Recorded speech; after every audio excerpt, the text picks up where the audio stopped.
दिशा महल के बाहर बगीचे में एक गड्ढा खोद रही होती है और ये सब कुछ उसकी जेठानी अपने कमरे की बालकनी से देख रही थी। तभी वो गुस्से में दिशा के पास जाती है।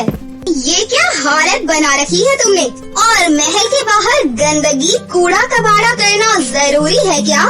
दीदी, ऐसा क्यों बोल रही हो? मैं कोई गंदगी थोड़ी ना कर रही हूँ। हमारे महल जैसे घर के सामने गार्डन एरिया है, पर यहाँ एक भी फूल और सब्जी के पौधे नहीं थे। मैं तो बस यहाँ फूल और सब्जी उगा रही हूँ। और वैसे भी मुझे सब्जी और फूलों से बात करना बहुत पसंद है। मैं अपने मायके में भी अक्सर खाली समय में सब्जी और फूलों की खेती ही करती थी। दिशा की बातें सुनकर कमोलिका का मुंह बन जाता है और वो महल में जाती है और अपनी सास से अपनी देवरानी की शिकायत करती है। माँ जी, मैंने तो आपसे पहले ही कहा था, इस गवार को इस घर की बहू मत बनाओ।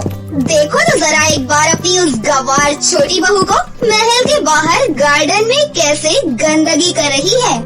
भाभी, मेरी दिशा के बारे में ऐसा मत बोलो। वो बस सब्जी और फूल ही तो उगा रही है।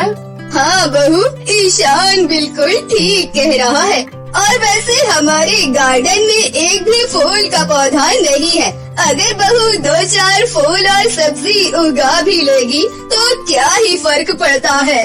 इनसे तो कुछ कहना ही बेकार है। पता नहीं उस गवार ने कौन सा जादू कर रखा है इनके ऊपर। अपनी सास और देवर की बातें सुनकर एक बार फिर कमोलिका का मुंह बन जाता है। अब इसी तरह कुछ दिन बीत जाते हैं और धीरे धीरे दिशा के द्वारा उगाए गए सब्जी और फूल उगना शुरू हो जाते हैं और ये देखकर दिशा बहुत खुश होती है। तुम कितनी जल्दी उग गए। बहुत जल्द तुम सब्जियां बन जाओगे और खुशबूदार फूल। फिर महल के बाहर ये रंग बिरंगे फूल और सब्जियां हमारे इस महल की शान और शौकत को बढ़ाएंगे। इस तरह दिशा अपने खाली समय में अपने पेड़ पौधों को पानी देती, खाद देती और उनसे काफी समय तक बातें करती। और ये सब देखकर कमोलिका अंदर ही अंदर उससे जलती है।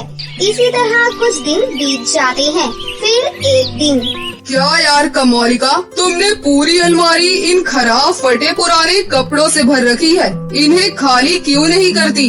अरे आप फिक्र मत करो, आज बर्तन वाली आ रही है। मैं उसी को ये सारे कपड़े दूंगी, इसीलिए रखे हैं। इतना बोलकर कमोलिका अलमारी के सारे फटे पुराने कपड़े लेकर महल के बाहर जा रही होती है। पर तभी दिशा की नजर अपनी जेठानी के हाथों में रखे कपड़ों पर पड़ती है। माँ जी, देखिए ना, जेठानी जी इतने सारे कपड़े उस बर्तन वाली को देने के लिए जा रही हैं। हाँ तो क्या हो गया? तुम्हारे कपड़े थोड़ी ना दे रही हूँ और ये काम के नहीं है। कैसे काम के नहीं है माँ जी? देखिए कितने हल्के फटे हुए कपड़े हैं और बहुत से कपड़ों को तो देखकर ऐसा लग रहा है कि एक से दूसरी बार भी पहने नहीं हुए। और मुझे तो सिलाई का काम आता है दीदी, आप ये कपड़े मुझे दे दो। जो नहीं फटे हैं मैं वो कपड़े गरीबों को दे दूंगी और जो फटे हैं उनको सिलकर जरूरतमंदों को।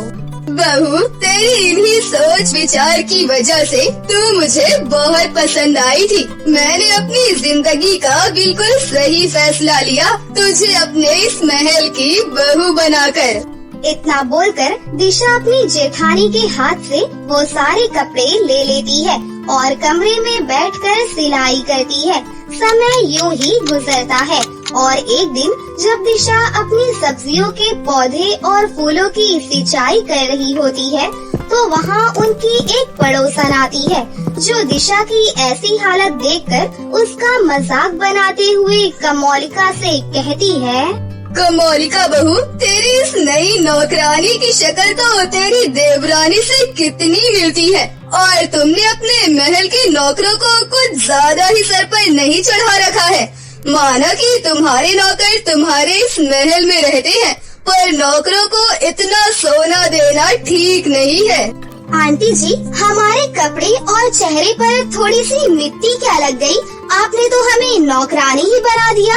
हम नौकरानी नहीं, इस घर की छोटी बहू हैं और यहाँ हम अपनी सब्जी और फूलों को पानी ही तो दे रहे हैं। चुप करो तुम। आंटी को गलत फहमी हुई, इसलिए उन्होंने तुम्हें सिर्फ नौकरानी कहा, वरना जिस तरह से तुम अपने पेड़ पौधों से बातें करती हो ना, कोई तुम्हें देखकर पागल कह देगा। बहू, तुम्हारी जेठानी बिल्कुल सही कह रही है। अपनी इज्जत का ना सही, पर एक बार अपने महल को तो देख लो और थोड़ी कमौलिका बहू वाले गुण ले आओ अपने अंदर। वैसे बड़ी बहू, तुम्हारी सास कहाँ है? जरा उनको बुलाना तो। मैं यहाँ तुम्हें इनविटेशन कार्ड देने के लिए आई हूँ। मोहल्ले में एक पार्टी रखी जा रही है और कपड़ों का थीम है यूनिक ड्रेस। इस पार्टी में तुम हर तरह के कपड़े पहनकर आ सकती हो, जैसे एक्ट्रेस पहनती है, पर कुछ डिफरेंट यूनिक होना चाहिए। इनविटेशन कार्ड देखकर कमौलिका बहुत खुश होती है और रात को अपने पति को बताती है। अपने मोहल्ले में एक थीम पार्टी रखी गई है, जहां सभी को अलग अलग तरह की ड्रेस पहनकर जानी है, बिल्कुल एक्ट्रेस की तरह। जैसे एक्ट्रेस अवार्ड शो में पहनकर जाती है यूनिक ड्रेस में, मैं तो अपनी ड्रेस बाहर से मंगवाऊंगी और मेरे सामने हर कोई चाय कम पानी ज्यादा लगेगा। अरे मेरी माँ, बातों को घुमा क्यों रही हो? सीधा सीधा बोलती क्यों नहीं हो कि तुम्हें पैसे चाहिए? हाँ, तो अब आपसे भी पैसे मांगने की जरूरत पड़ेगी मुझे। आपको तो बिना बोले मेरी बात समझ जानी चाहिए। अच्छा ठीक है, ले लेना। अब कमौलिका बिना देरी करे अपने पति से पैसे लेकर शहर के एक बहुत बड़े डिजाइनर को अपनी ड्रेस का ऑर्डर दे देती है। तो वहीं दिशा अपने कमरे में बैठकर अपनी ड्रेस खुद बना रही होती है। यार दिशा, तुम क्या करती हो? सारी रात तुम्हारी सिलाई मशीन की वजह से मैं सो ही नहीं पाता। पिछले 3 दिनों से तुम रात भर जाकर बस सिलाई करती जा रही हो। ईशान जी, मोहल्ले में एक थीम पार्टी रखी गई है और मैं नहीं चाहती कि मैं बाहर से कपड़े खरीद कर पहनूं, जब मुझे खुद कपड़े सिलना आता है। तो अब आप सो जाओ, मैं कल सुबह आगे का काम करूंगी। इतना बोलकर दिशा सिलाई करना बंद कर देती है और अगली सुबह एक बार फिर से अपनी सब्जी और फूलों के पौधे के पास जाती है और उनसे बातें करती है। तुम्हें पता है, पिछले 3 दिनों से मैं अपनी एक ड्रेस बना रही हूँ, जिसे तैयार होने में अब भी 10 दिन लगेंगे। पर तुम देखना, जब मेरी वो ड्रेस बनकर तैयार होगी तो सब हैरान हो जाएंगे। अच्छा, अभी मैं चलती हूँ, मुझे अपनी ड्रेस बनानी है। सब्जी और फूलों के पौधे से बात करके दिशा एक बार फिर से घर में वापस जाती है और अपनी ड्रेस बनाने लगती है। देखते ही देखते 15 दिन बीत जाते हैं और एक दिन दिशा अपनी ड्रेस अपनी सास को दिखाती है। माँ जी, ये देखिए मेरा गोटेदार लहंगा। अरे वाह बहू, ये तो बहुत सुंदर लहंगा है। एक मिनट माँ जी, मैंने आपके लिए भी बनाया है। ये देखिए, ये है आपकी 90 के दशक की साड़ी, जैसे हीरोइन पहना करती थी। बहू, मानना पड़ेगा तुझे, कुछ तो बात है तुझमें, पर मुझे इसकी जरूरत नहीं थी। मेरे पास तो बहुत सारे कपड़े रखे हैं, मैं उन्हीं में से कुछ पहन लेती। माँ जी, ये ड्रेस थीम पार्टी की है, तो आप रखी हुई चीज कैसे पहन लेती? आप पार्टी में यही पहनना। दिशा अपनी सास को अपनी ड्रेस दिखाकर बहुत खुश होती है, पर तभी वहाँ कमौलिका की ड्रेस आती है और उसकी ड्रेस दिशा के लहंगे के सामने कुछ नहीं होती और वो दिशा से और भी ज्यादा नफरत करने लगती है। ऐसे ही एक रात जब पूरा परिवार सो रहा होता है, तो कमौलिका अपने हाथों में इंक का डब्बा लेकर जाती है और वो इंक दिशा के लहंगे पर गिरा देती है। बहुत बन रही थी ना, अब परसों ही पार्टी है, मैं भी देखती हूँ ये पार्टी में क्या पहन कर आती है। मेरे रोते हुए लोगों का ध्यान इसकी ड्रेस पर जाए, ये मुझे बर्दाश्त नहीं है। कमौलिका दिशा की ड्रेस खराब करके सोने के लिए चली जाती है। अगली सुबह जब दिशा अपनी ड्रेस देखती है तो वो रोने लगती है और रोते हुए सारी बात अपनी उगी हुई सब्जियों और फूलों को बताती है। अब तुम ही बताओ, मैं अपनी उस ड्रेस को कैसे ठीक करूं? मेरे पास तो समय भी नहीं है। अब कल ही पार्टी है, मैं कल पार्टी में क्या पहनूंगी? काश कि तुम बोल पाते। दिशा की बात सुनकर जादुई गाजर की सब्जी हिलने लगती है और उसमें से एक तेज रोशनी निकलती है, जिसके बाद वहाँ पर एक सुंदर सी परी प्रकट होती है और वो खुश होकर दिशा से कहती है, दिशा, मैं सुन सकती हूँ और मैं जादुई गाजर की परी हूँ। याद है तुम्हें, कुछ दिन पहले तुम्हारे महल के बाहर एक माली आया था और उसने तुम्हें एक सूखा सब्जी का पौधा दिया था। वो सब्जी मैं ही हूँ और तुमने उस गरीब माली की मदद करने के लिए उससे मुझे ले लिया, बिना ये सोचे कि तुम्हारा कितना नुकसान होगा। तुमने मेरा इतना ख्याल रखा कि मैं फिर से जिंदा हो गई। इसलिए अब तुम फिक्र मत करो। जैसे तुमने मुझे जीवित किया है, वैसे ही मैं तुम्हें एक ऐसा लहंगा दूंगी जिसे देखकर सबके होश उड़ जाएंगे। इतना बोलकर एक बार फिर उस गाजर की परी की छड़ी में से तेज रोशनी निकलती है और दिशा के सामने सब्जी का बना हुआ एक बहुत ही प्यारा सा लहंगा आ जाता है। अरे वाह, ये लहंगा तो सच में बहुत सुंदर है। अगर मैं इसे पार्टी में पहनकर जाऊंगी तो सबकी नजरें सिर्फ मुझ पर ही होंगी। शुक्रिया मेरी प्यारी गाजर की परी। गाजर की परी की मदद से दिशा को एक सब्जी का लहंगा मिल जाता है और पूरा परिवार तैयार होकर अपने महल से पार्टी में जाता है और दिशा सबसे लास्ट में आती है। और जब पार्टी में सब दिशा का लहंगा देखते हैं तो सब उसके लहंगे की खूब तारीफ करते हैं और ये सब देखकर कमोलिका और जल जाती है। मैं चाहे कुछ भी कर लूं, पर तारीफ यही बटोर ले जाती है। दिशा का लहंगा देखकर जहाँ कमोलिका उससे जलती है तो वहीं सब उससे उसके लहंगे के बारे में पूछते हैं। अरे वाह दिशा बहू, तेरा ये सब्जियों का लहंगा कितना अच्छा और यूनिक है। वाकई में तू बहुत टैलेंटेड है। मेरी बहू है ही इतनी होनहार, मुझे इस पर नाज है।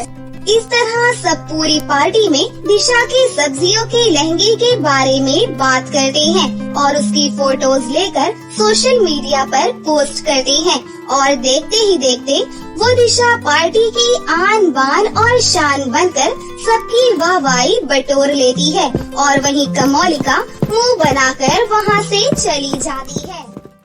सुजाता के आंगन में उसकी बौनी बहू अपने पति आरव का हाथ पकड़कर उसके साथ घर में आती है, जहाँ सुजाता उनका गृह प्रवेश करती है।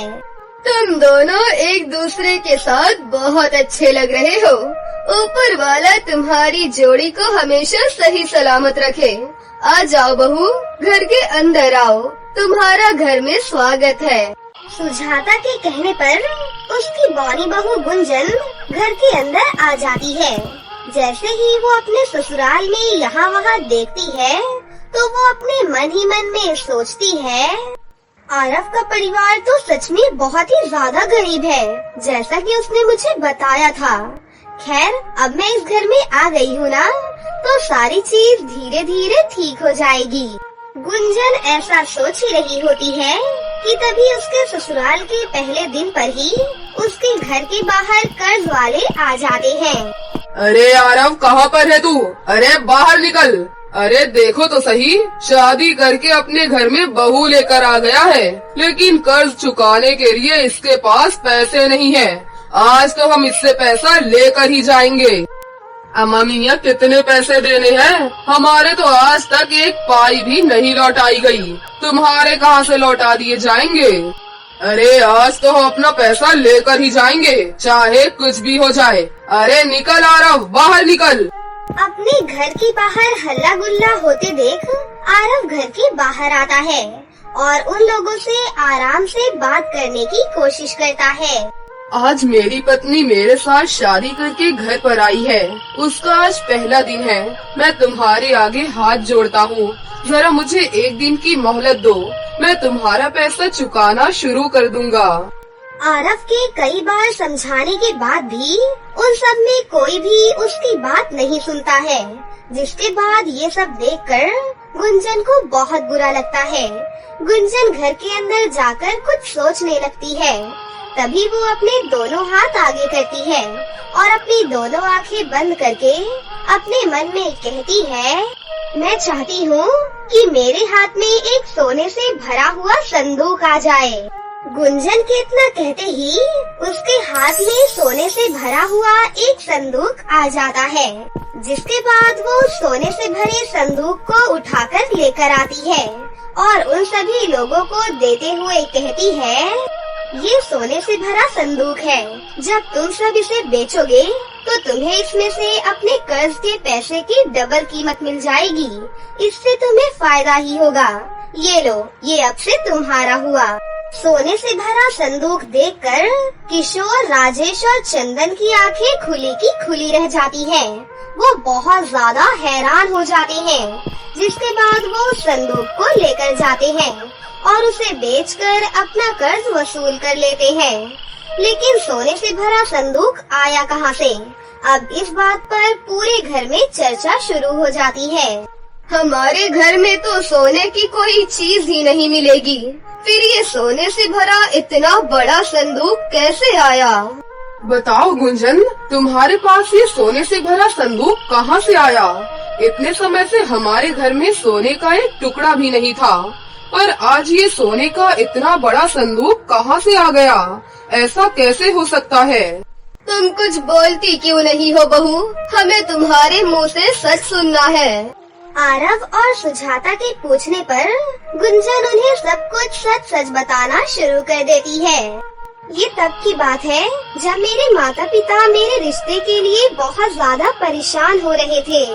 बहन जी, मेरी बेटी बहुत संस्कारी है और उसे बहुत कुछ आता है। शुरू से ही वो हर एक काम में दिलचस्पी रखती है और पढ़ाई में भी बहुत तेज है हमारी बेटी। जब आप इतनी तारीफ कर रही हो तो आपकी बेटी तारीफ के लायक ही होगी, पर मैं देखना चाहती हूँ कि आपकी बेटी है कहाँ जिसकी आप इतनी तारीफ कर रही हो। आप अपनी बेटी को बुलाइए तो सही। कमला के कहने पर वो अपनी बेटी गुंजन को बुला लेती है। गुंजन की छोटी हाइट देखते ही कमला हैरान रह जाती है। जहाँ उसके चेहरे पर इतनी ज्यादा खुशी थी, अचानक से उसका चेहरा उतरा उतरा हो जाता है और वो गुंजन को देखते ही मालती से कहती है, ये पुड्डू सी आपकी बेटी है। मुझे तो यकीन ही नहीं होता कि आपकी बेटी इतनी बौनी है। हे भगवान, जिसकी आप इतनी तारीफ कर रही थी, ये वो लड़की है। मुझे तो यकीन भी नहीं होता। आपने ये सोच भी कैसे लिया कि मैं अपने इतने सुंदर लंबे लड़के की शादी इस बौनी हाइट की लड़की से करवा दूंगी। कमला बहन, ये तुम कैसा बर्ताव कर रही हो? बौनी हाइट होना कोई बहुत बड़ी बात नहीं है। आजकल ये सब कौन देखता है?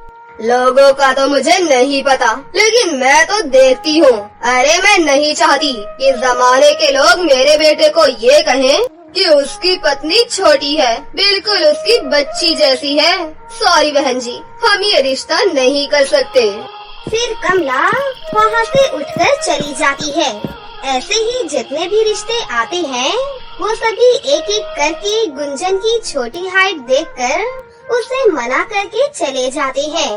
गुंजन अंदर ही अंदर बहुत ज्यादा टूट चुकी थी। अरे बेटी, ऐसे मत रो। देखो, अगर तुम अभी से हार मान जाओगी तो आगे कैसे चलेगा? माँ, हम इतनी बार रिजेक्शन पा चुके हैं कि अब हमारे अंदर और रिजेक्ट होने की जरा भी गुंजाइश नहीं है। आप हमारी बात समझने की कोशिश करो माँ। मालती गुंजन को बहुत ज्यादा समझाती है, जिसके चलते वो फिर से लड़के वालों के सामने आ जाती है। हर बार की तरह इस बार भी उसे रिजेक्ट करके वो लोग चले जाते हैं, जिसके चलते गुंजन रोते हुए वहाँ से निकल जाती है और वो रोते हुए जंगल में एक नदी के किनारे बैठ जाती है। ये सब मेरे साथ क्यों हो रहा है? ऊपर वाले, तुमने मुझे ऐसा क्यों बनाया? इससे तो अच्छा होता कि मैं इस दुनिया में पैदा ही ना होती। मैं इस दुनिया में सिर्फ धरती का बोझ बनती जा रही हूँ। इससे अच्छा होगा कि मैं आत्महत्या करके अपने माता पिता को भी इस परेशानी से मुक्त कर दूँ। गुंजन जैसे ही नदी में कूदने वाली होती है कि तभी नदी के अंदर से पानी की राजकुमारी जलपरी निकलती है, जो गुंजन से कहती है, इतनी प्यारी और खूबसूरत होने के बाद तुम खुदकुशी कैसे कर सकती हो? मैं तुम्हारी सब परेशानियों को जान चुकी हूँ। अपनी कमजोरी को अपनी ताकत बनाओ। जलपरी जी, अगर आप सब कुछ जानती हो तो मेरी मदद करो। या तो मेरी हाइट लंबी कर दो या फिर कुछ ऐसा करो जिससे कि मेरी शादी हो जाए। तुम्हारी हाइट को तो मैं लंबा नहीं कर सकती, लेकिन मैं तुम्हें जादुई शक्तियाँ दे सकती हूँ। उन शक्तियों के बाद तुम जो भी चाहोगी और जैसा चाहोगी वैसा हो जाएगा। बस तुम्हारी हाइट लंबी नहीं होगी। ऐसा कहने के बाद पानी की जलपरी गुंजन को जादुई शक्तियाँ दे देती है, जिसके बाद वो वहाँ से गायब हो जाती है। उसके जाने के बाद गुंजन अपनी जादुई शक्तियों का इस्तेमाल करने की कोशिश करती है। जैसा कि जलपरी ने कहा था, क्या मेरे अंदर अब सचमुच जादुई शक्तियाँ आ गई हैं? मुझे ये देखना होगा। गुंजन ऐसा सोचकर नदी के अंदर से हाथ में पानी निकालती है और कहती है कि मैं चाहती हूँ कि ये पानी एक हीरे में बदल जाए। गुंजन के इतना कहते ही वो पानी एक बड़े से हीरे में बदल जाता है। ये देखकर गुंजन हैरान रह जाती है। उस दिन के बाद अचानक से उनके घर पर आरव का रिश्ता आता है। आरव गरीब परिवार से था, लेकिन पढ़ा लिखा और सुलझा हुआ इंसान था। वो गुंजन को पहली नजर में ही पसंद कर लेता है। उसके बाद गुंजन की शादी आरव से हो जाती है। तब से मेरे पास ये जादुई शक्तियाँ हैं। मैं अपनी जादुई शक्तियों से कुछ भी कर सकती हूँ। इस टूटे फूटे घर को ठीक कर सकती हूँ।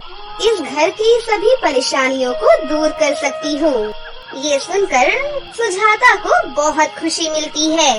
बहू, मैंने तो सोचा ही नहीं था कि मैं किसी जादुई बहू से अपने बेटे की शादी करवा कर उसे अपने घर पर लेकर आऊंगी। तुमने तो सच में कमाल ही कर दिया। क्या बहू तुम सच में इस घर को ठीक कर सकती हो? तभी गुंजन घर की दीवारों को हाथ लगाकर कहती है, ये घर एक सुंदर और प्यारे से घर में बदल जाए, जिसमें रहने की सारी सुविधाएं हो। गुंजन के इतना कहते ही वो घर जादू से बहुत सुंदर और प्यारा बन जाता है, जिसमें रहने की सब सुविधाएं होती हैं। अपनी जादुई बहू के हाथों का ये जादू देखकर सुजाता को बहुत खुशी मिलती है।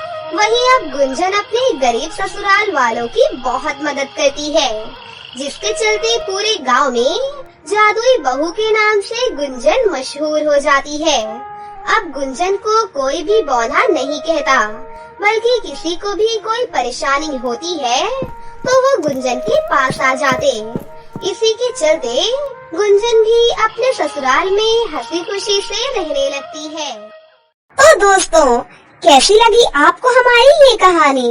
अगर आपको हमारी कहानी अच्छी लगी हो तो इसे जरूर लाइक करें। साथ ही हमारे चैनल को सब्सक्राइब भी कर लें और बेल आइकन को दबाना ना भूलें। मिलते हैं अगली वीडियो में। धन्यवाद।